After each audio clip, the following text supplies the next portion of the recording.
അമേരിക്കയിലെ മധ്യ ടെക്സസിനെ ആകെ വിഴുങ്ങിയ മിന്നൽ പ്രളയം അതിഭീകരമായ ദുരന്തമാണ് വിതച്ചത്. മിനിറ്റുകൾക്കകം ഭൂമിയെ വെള്ളം വിഴുങ്ങുന്ന ഞെട്ടിക്കുന്ന ദൃശ്യങ്ങളാണ് പുറത്തുവരുന്നത്. സാധാരണ ശാന്തമായി ഒഴുകുന്ന ഗുവാഡലൂപ്പ് നദി 45 മിനിറ്റിനുള്ളിൽ 26 അടിയിലധികം ഉയർന്നത് സ്ഥിതി അതീവ ഗുരുതരമാക്കി. ഈ മഹാദുരന്തത്തിൽ ഇതുവരെ 59 പേർ മരിച്ചുവെന്ന് ഔദ്യോഗികമായി സ്ഥിരീകരിച്ചു.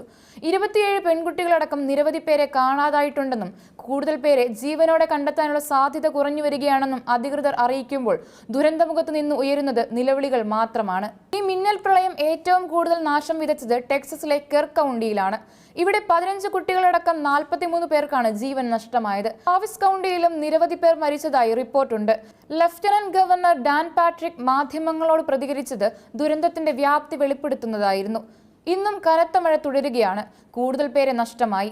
മരണസംഖ്യ ഇപ്പോൾ 59ആയി. ഇത് ഇനിയും ഉയരുമെന്ന് പ്രതീക്ഷിക്കുന്നു. അദ്ദേഹത്തിന്റെ വാക്കുകൾ ദുരന്തത്തിന്റെ തീവ്രത എത്ര വലുതാണെന്ന് അടിവരയിടുന്നു. കെർ കൗണ്ടിയിലെ ഒരു ക്രിസ്ത്യൻ പെൺകുട്ടികളുടെ ക്യാമ്പ് സ്ഥിതി ചെയ്യുന്ന പ്രദേശങ്ങളിലൂടെ ഇടിമിന്നലോട് കൂടിയ കൊടുങ്കാറ്റ് ആഞ്ഞു വീശിയപ്പോൾ വൻ നാശനഷ്ടമാണ് ഉണ്ടായത്.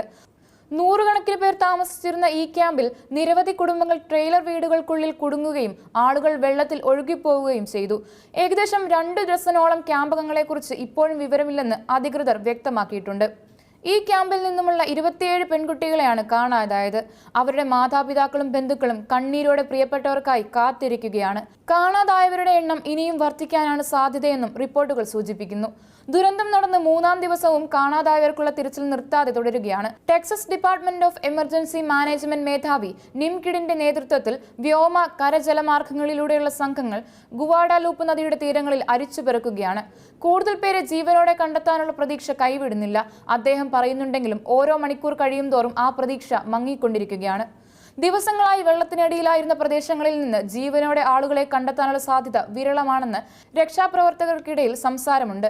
കാണാതായവരെ കണ്ടെത്തും വരെ തിരച്ചിൽ തുടരുമെന്ന് നിംകിഡ് ഉറപ്പു നൽകുന്നു. രക്ഷാപ്രവർത്തനത്തിനിടെ പുറത്തുവരുന്ന ദൃശ്യങ്ങൾ ആരുടെയും ഉള്ളുലയ്ക്കുന്നതാണ്.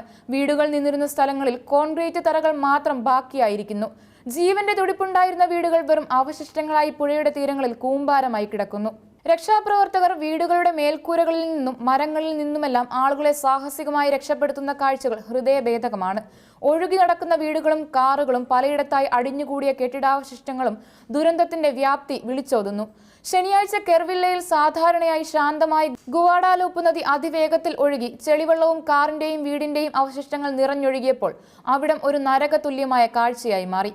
നാഷണൽ വെതർ സർവീസ് കൂടുതൽ മഴയ്ക്ക് സാധ്യതയുണ്ടെന്ന മുന്നറിയിപ്പ് നൽകിയിട്ടുണ്ട്. അമിതമായ ഒഴുക്ക് നദികളിലും തോടുകളിലും മറ്റ് താഴ്ന്ന പ്രദേശങ്ങളിലും വീണ്ടും വെള്ളപ്പൊക്കത്തിന് കാരണമായേക്കാമെന്നും മുന്നറിയിപ്പിൽ പറയുന്നു.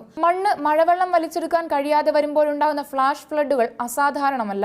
എന്നാൽ സമീപ വർഷങ്ങളിൽ മനുഷ്യ ഇടപെടൽ മൂലമുള്ള കാലാവസ്ഥാ വ്യതിയാനം വെള്ളപ്പൊക്കം, വരൾച്ച, ഉഷ്ണതരംഗങ്ങൾ തുടങ്ങിയ അതിതീവ്ര കാലാവസ്ഥാ പ്രതിഭാസങ്ങളെ പതിവാക്കുകയും തീവ്രമാക്കുകയും ചെയ്യുന്നുവെന്നാണ് ശാസ്ത്രജ്ഞർ അഭിപ്രായപ്പെടുന്നത്.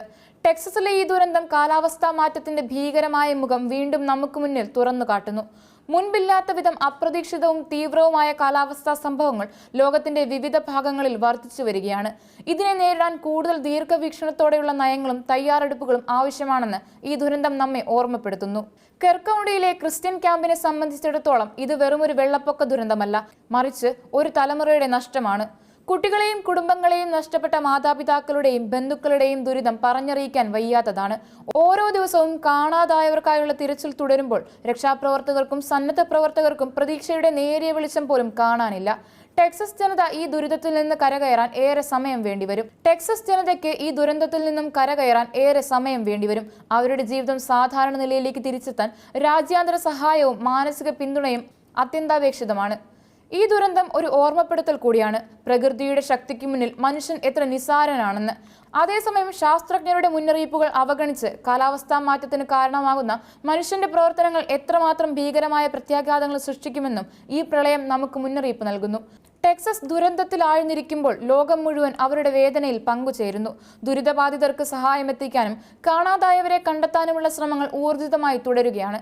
എങ്കിലും ഈ ദുരന്തത്തിന്റെ മുറിവുകൾ ടെക്സസിന്റെ മണ്ണിൽ മാത്രമല്ല, അവിടുത്തെ ജനങ്ങളുടെ മനസ്സിലും കാലങ്ങളോളം അവശേഷിക്കും.